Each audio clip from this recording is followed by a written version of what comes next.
अस्सलाम वालेकुम गाइस, मैं लेके आई हूँ आज आपके लिए एक और इंटरेस्टिंग टॉपिक जिसका नाम है जीडीपी वर्सेस जीएनपी। आज की वीडियो में हम जीडीपी और जीएनपी की डेफिनेशंस, इनके फार्मूलाज और इनके दरमियान डिफरेंस जो है कंपैरिजन करेंगे और सीखेंगे कि जीडीपी क्या है और जीएनपी क्या है। जो लोग पहली दफ़ा चैनल पर आए हैं वो चैनल को सब्सक्राइब ज़रूर कर लीजिएगा। जीडीपी और GNP, GDP gross domestic product का एब्रीवेशन है और जीएनपी ग्रोस नेशनल प्रोडक्ट का एब्रीवेशन है। और बोथ ये दोनों ही इकोनॉमिक्स की एक्टिविटीज़ को मेजर करने के लिए इस्तेमाल की जाती हैं। In simple we can say that GDP and GNP both are economics measurements. ये दोनों ही एक दूसरे से मुख्तलिफ होते हैं और ये दोनों ही इकोनॉमिक्स की जो कंट्रीब्यूशन है उसको काउंट करने के लिए यूज़ किए जाते हैं। हम वन बाय वन इनकी जो डेफिनेशंस हैं उनको पढ़ेंगे और समझेंगे कि इन दोनों में क्या डिफरेंस है और उसके बाद उनके फार्मूलाज और उनकी एग्जांपल्स को डिस्कस करेंगे। तो let's start. What is GDP? Definition of gross domestic product. GDP gross domestic product GDP का abbreviation है, measures to the total value of goods and services produced within a country borders during a specific period, usually a year or a quarter. अब gross domestic product क्या है?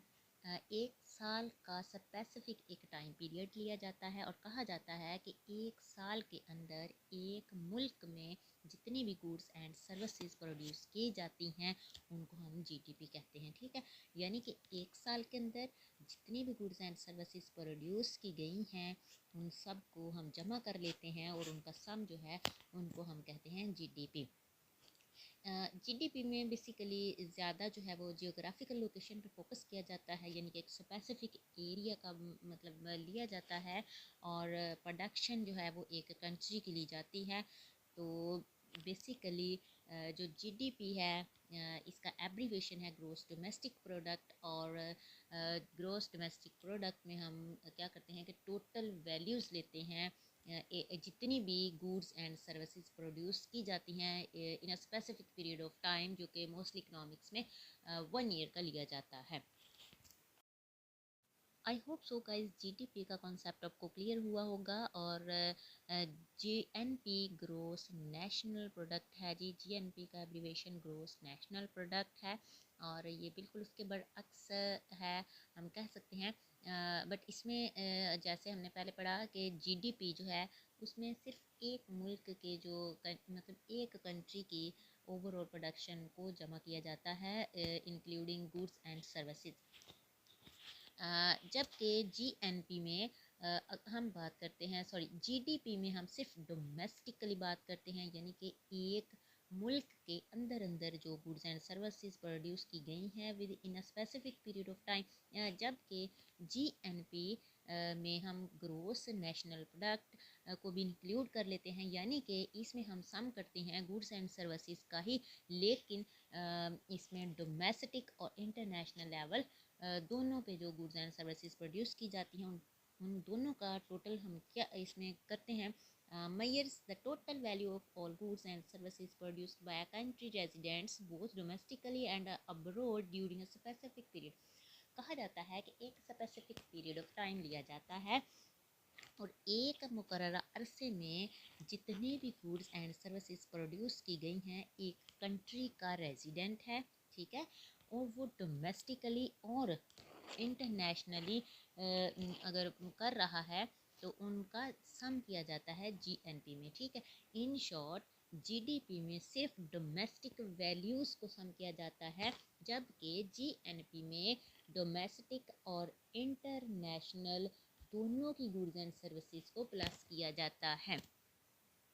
I hope so guys आपको दोनों definitions और इनके concepts, इनके बारे में क्या डिफरेंस है, इन दोनों का आपस में एक दूसरे से कितना मतलब कि डिफरेंट है, तो आई होप सो कि आपको क्लियर हुआ होगा, आपका कॉन्सेप्ट क्लियर हुए होंगे। और गाइज आप चैनल को सब्सक्राइब ज़रूर कर लीजिएगा। हमने देखा और समझा और सीखने की कोशिश की कि जीडीपी क्या है और जीएनपी, इन दोनों में क्या डिफरेंस है, ये एक दूसरे से कितनी, दोनों डेफिनेशंस एक दूसरे से मुख्तलिफ हैं। अब हम इनके दोनों के फार्मूला का कंपैरिजन करेंगे कि फार्मूलाज के लिहाज से ये किस तरह से हम इसको समझ सकते हैं और सीख सकते हैं, और जीडीपी की और जीएनपी से हम इनको इस्तेमाल करते हुए कैसे एक इकोनॉमी की जो है उनको कैलकुलेशन कर सकते हैं, कंट्रीब्यूशन को। ठीक हो गया। जीडीपी का है फार्मूला जी, GDP is equal to consumption plus investment plus government spending plus export minus import.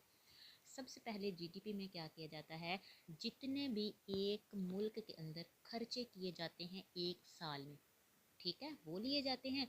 फिर उसके बाद प्लस कर लिया जाता है उसमें कि एक मुल्क में कितनी मतलब कि इन्वेस्टमेंट की गई है, कारोबार में इन्वेस्टर्स ने, जो बिजनेसमैन हैं उन्होंने कितना पैसा लगाया है। ठीक हो गया। उसके बाद आता है जी गवर्नमेंट स्पेंडिंग, यानी कि गवर्नमेंट ने एक साल के अंदर कितने खर्चे किए, और उसके बाद उसमें प्लस किए जाते हैं एक्सपोर्ट, और उसमें माइनस कर दिया जाता है इंपोर्ट को, यानी कि एक्सपोर्ट को प्लस कर देते हैं और इंपोर्ट को माइनस कर देते हैं। ठीक हो गया। जीएनपी का फार्मूला है जी, GNP is equal to GDP. इसमें सबसे पहले जीडीपी को प्लस कर लेते हैं और उसके बाद plus net income from abroad. ठीक है, जो नेट इनकम आती है बाहर से, उसको भी हम इसमें प्लस कर देते हैं। नेट इनकम कौन सी होती है जी, इसका फार्मूला है net income from abroad is equal to income earned by country residents from foreign investment minus income earned by foreign residents within the country.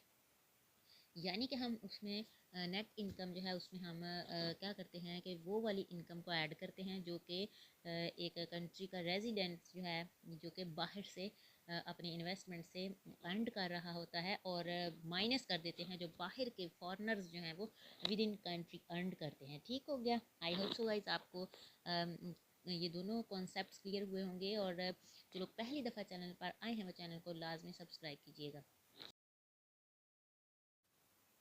अब समरी हम देखते हैं इन दोनों का की डिफरेंस क्या है। GDP production with in a country. अब एक कंट्री का जो बॉर्डर है उसके अंदर अंदर जितनी भी गुड्स एंड सर्विसेज प्रोड्यूस की जाती हैं उनको लिया जाता है, जबकि जीएनपी में डोमेस्टिक और इंटरनेशनल दोनों ही इनकम्स को ऐड किया जाता है, और जो मोस्टली जो ग्रेजुअली ज़्यादा यूज़ की जाती है वो टर्म है जीडीपी, और जीएनपी को जो है वो एडिशनली यूज़ किया जाता है जब हमने एक कंट्रीब्यूशन चेक करनी होती है एक कंट्री के सिटीजन्स की या फिर बिजनेस की। ग्लोबली हमने अगर कंट्रीब्यूशन चेक करनी हो इकोनॉमी में तो फिर हम जीएनपी का यूज़ करते हैं, अदरवाइज जीडीपी को वाइडली यूज़ किया जाता है। आई होप सो गाइस आज की वीडियो आपको अच्छी लगी होगी और आपके काफ़ी कॉन्सेप्ट भी क्लियर हुए होंगे।